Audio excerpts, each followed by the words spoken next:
Hi. This is Apao and I want to do a video of my top 120 best albums of 2025 and beyond text-to-speech style. Number 120, Magic of the Sail, Teeth. Teeth take a major step forward here, expanding their sound into something more open, atmospheric, and emotionally layered. Where their earlier work felt tense and inward, this album breathes, balancing slowcore, dream pop, and alt country with a soft, ghostly touch. The duo vocals from Boone Petrello and Madeline Dowd are a huge highlight, blending together in a way that feels nostalgic, intimate, and almost otherworldly. Add in pedal steel, cello, and piano, and you've got a record that feels alive in its stillness. Number 119, Woman of Faces, Celeste. Celeste crafts a deeply cinematic and emotionally rich record here, one built on heartbreak, pressure, and self-reclamation. Across 9 slow-burning tracks, she leans into restraint, letting her voice carry the weight of every moment. The result? An album that feels elegant, controlled, and quietly powerful rather than loud or explosive. Number 118, Straight Line Was a Lie, The Beths. The Beths stick to what they do best, jangly guitars, huge hooks, and tight songwriting, but this time, the emotional core hits a little deeper. This album is all about rejecting the idea that life moves in a straight line. Growth is messy, repetitive, and sometimes exhausting, and that tension is felt throughout the record. What makes it special is how catchy everything still is. Even when the lyrics dive into numbness, illness, or emotional burnout, the music feels bright, energetic, and almost uplifting. Number 117, Bloodless, Samia. With Bloodless, Samia takes a deeper, more conceptual turn, exploring identity, self-erasure, and the feeling of being shaped by other people's expectations. It's an album that doesn't just tell stories, it dissects them. Musically, it moves between indie pop, folk, Americana, and flashes of abrasive rock, reflecting the instability at the heart of the record.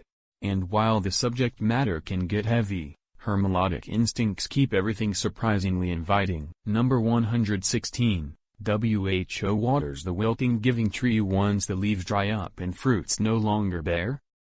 Dollar Ilk Money returns with one of the most overwhelming, and technically insane, rap albums of the year.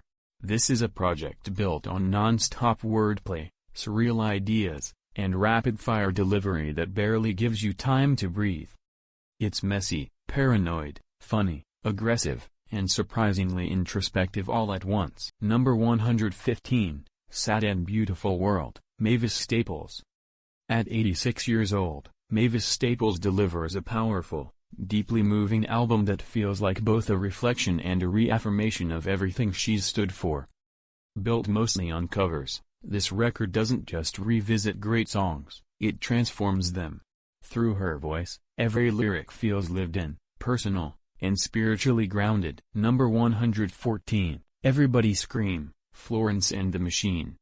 Florence Welch delivers one of the most intense albums of the year here, turning personal trauma into something theatrical, spiritual, and overwhelming in the best way. This isn't just music, it feels like a ritual. Every song builds, crashes, and releases emotion in waves. Number 113, Every Dawn's a Mountain, Tamino. Tamino returns with a beautifully restrained and atmospheric record that feels more like a meditative experience than a traditional album.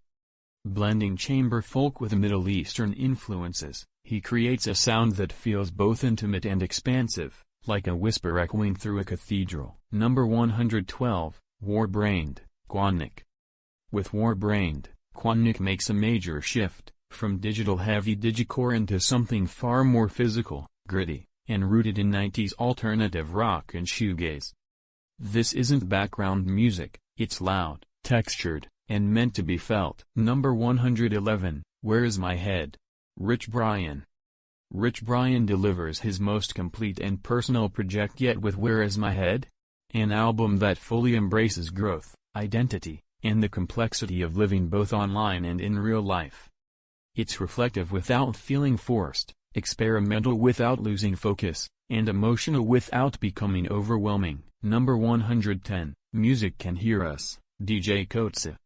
After a 7-year wait, DJ Kotze returns with one of the most creative and immersive electronic albums of the year.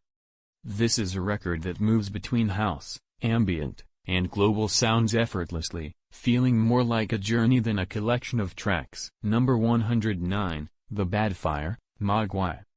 3 decades into their career, Mogwai continued to deliver some of the most powerful and immersive music in post-rock. The Badfire is a deeply emotional, cinematic record built on themes of trauma, endurance, and healing. It's not just an album, it feels like a journey. Number 108, I Feel the Ever Black Festering Within Me, Lorna Shore. Lorna Shore deliver one of the most massive and intense metal albums of the year, a full-on symphonic deathcore assault that never lets up. Blending orchestral elements with crushing riffs, relentless drumming, and explosive vocals, this album feels like the soundtrack to the end of the world. Number 107, Every Video Without Your Face, Every Sound Without Your Name, Lucy Liu. Lucy Liu delivers a haunting, minimalist record that feels less like a traditional album and more like a deeply personal emotional document. Built around piano, ambient textures, and whisper-soft vocals, this project explores identity, heartbreak, and vulnerability with striking honesty. I also used a picture of Lucy Liu because the album cover shows partial nudity with a nip slip. Number 106, A Danger to Ourselves, Lucretia Dalt. Lucretia Dalt delivers her most personal work yet, an album that explores love, desire, and emotional vulnerability, but through a lens that's abstract, cinematic, and slightly unsettling. It's not a straightforward listen, it's something you sink into. Number 105, Once Upon a Time. In Shropshire, Jerskin Fendricks.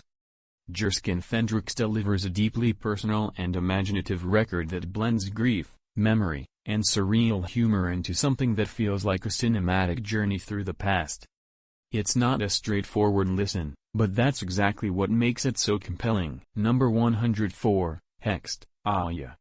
Aya delivers a ferocious, emotionally volatile electronic record that turns deconstructed club music into something raw, chaotic, and deeply personal. This isn't built for easy listening, it's built to challenge you. Number 103, Vicious Delicious, Louvcat. Louvcat makes a massive debut with Vicious Delicious, a cabaret pop spectacle packed with gothic romance, dark humor, and cinematic flair. It feels less like a typical album and more like a twisted stage performance, glamorous, dramatic, and just a little unhinged. Number 102, Ethereal Horizons, Bluthaus Nor. Bluthaus Nor continue to evolve their sound, delivering an album that feels less like traditional black metal and more like a vast, atmospheric journey through space. Ethereal Horizons trades pure coldness for something more hypnotic and melodic, without losing its intensity. Number 101, Instant Holograms on Metal Film, Stereolab. After 15 years away, Stereolab return with a record that doesn't chase trends, it reminds you why their sound mattered in the first place.